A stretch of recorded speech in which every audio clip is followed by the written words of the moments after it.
The day is September 22nd, 2015. I've just started high school, and I've developed a deep obsession for one of the greatest games of all time, Super Smash Bros. Over the past year, I've convinced a select few of my friends to invest all of our time and effort into figuring out how we're going to get better at this game. I did your regular electives and got decent grades in all of my classes, but every spare moment that I had, I was looking up more and more about Super Smash Bros. But let's bring it back to what was so special about that day. It was the day that Rivals of Aether was officially released. I had bought the new 4-port Mayflash GameCube adapter so that my friend and I could have controllers to use on my PC. It was a touchscreen laptop that realistically could only open Word docs and make PowerPoint presentations, but I was lucky. Rivals of Aether used the pixel art style that my laptop could just barely run at full speed. So what was Rivals of Aether? Rivals, as it came to be called, was set to be the original Smash killer, a game that would finally surpass Nintendo's own creation. Fast movement, no shields, and most importantly at the time, wave dashing. The only thing that anyone cared about was wave dashing. People had wanted a platform fighter with melee-esque movement for the longest time, and this was the fulfillment of that deep cultural desire. I remember planning with my friend that I would take the bus over to his house at the end of the day, we would connect my laptop to the TV, and we would play Rivals until I was forced to go home. Playing the game for the first time was genuinely one of the most exhilarating moments. It only had a tiny roster of 6 characters, but I remember being enthralled as my friend and I worked together to figure out each character's unique elemental ability, being amazed at how complex they each felt. I understood that the pixel art was likely a way to keep development costs down, but the charm it brought was undeniable. After hours of constant playing, I finally got picked up and dreamt about the insane movement and fluid combos all night long.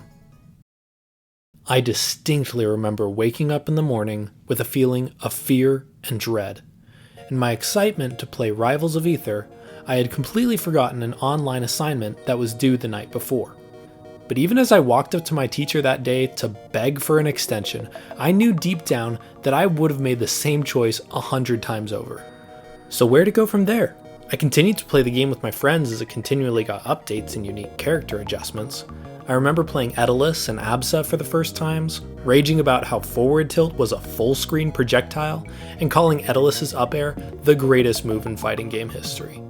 But as extra characters got added like Ori, Clarion, and Rano, my involvement in the game kinda diminished. I always loved the game, but the lack of a shield and grab kept me and a lot of my friends from playing it as consistently as we would have liked. In retrospect, it's such a stupid thing to have worried about, but it really did affect our overall enjoyment of the game. I'd stopped sharing it with friends and had frankly forgotten about the game myself. In the coming years, there were a lot of other Smash Bros. Clones to release. Nickelodeon All-Star Brawl 1 and 2, Framemakers, Slap City, and even mods that turned Smash 4 and Smash Ultimate into the wave-dashing masterpieces we always wanted them to be. But it was different now. People didn't play any of those games longer than a month or two if you were lucky. Developers came in with so much passion for their individual projects, but the games ended up being discarded due to lack of community engagement.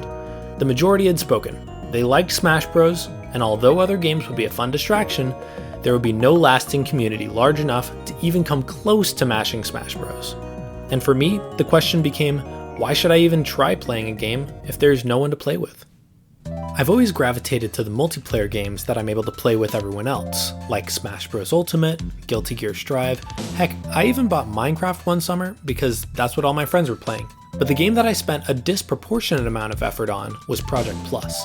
I was a huge fan of Project M back in the day, even before Rivals came out, and it has continued to be one of my favorite competitive experiences ever.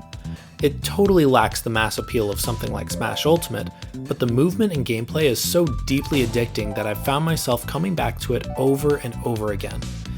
It definitely helps that it's one of the games that I can say I really have some raw talent in. During my time in college, Project Plus was the only game where I not only got into my college's top 10, but ranked number 1 for a whole semester. Despite my love for the game, I always struggled to get my friends to play it over something that looked better or played simpler, like Smash Ultimate. With all of this in mind, when Rivals 2 got announced, I really didn't pay it much attention. I loved my time with Rivals of Aether, but I was also really attached to the pixel art style. If they were taking that away from the game, I didn't know how interested I would be. As silly as it sounds, I still think I harbored some resentment about the first game not having shields and grabs, and I worried that their new implementation in the sequel would sever any future fan base. I was ready to let this game come and go without even considering buying it. Isn't it sad that I'd grown so fatigued around one of my all-time favorite video game genres? That I was able to see a whole new game being released, even me, someone who had loved their time with Rivals 1, and I wasn't even halfway considering trying it? So how is it that my most anticipated game right now is Rivals 2?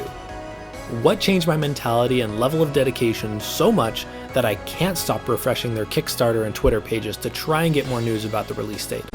Wait, what? The release date was announced while I was editing this video? Oh. Well, I'm still super excited for it to come out, but back to why I'm so excited about it. You see, I was scrolling through YouTube one day and stumbled across a video by Wisley.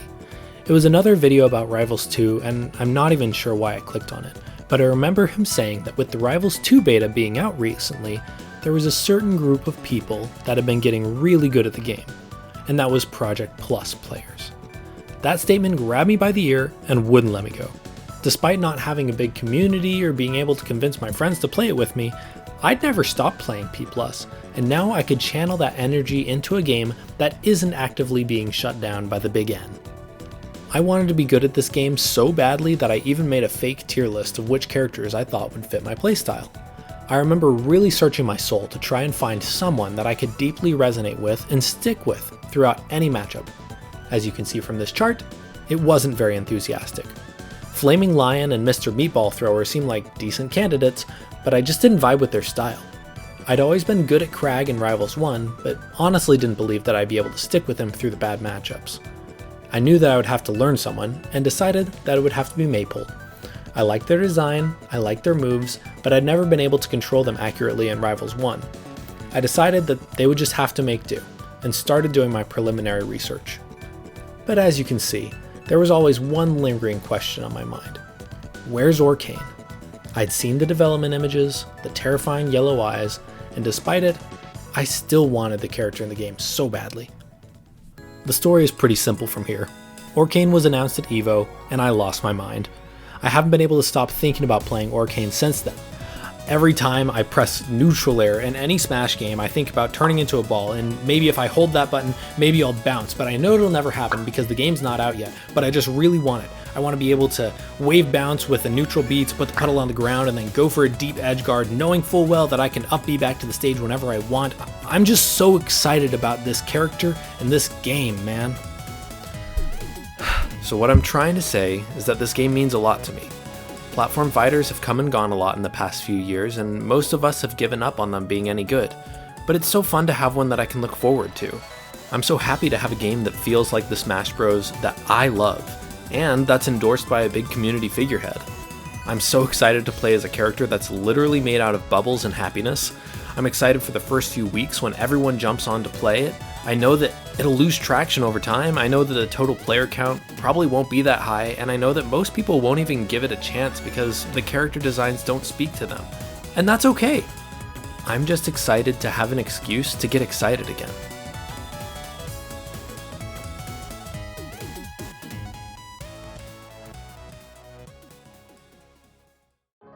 Hi, I hope you enjoyed this video. I definitely enjoyed making it. Let me know if you guys like this documentary-esque style. We haven't done stuff like this on the channel before, but I really enjoyed it. And if you guys like it, well, I'll keep making stuff like it. With Rivals 2 coming out so soon, you can be sure to see some videos about the game with gameplay and analysis on the channel as well. I hope that people that watch this video, especially if they got Rivals back when it came out in early access, really resonate with the stories that I shared. It's a great game, and I'm really excited to be ready for the sequel. It's a fun time. As always, thank you for watching, and see you in the next video.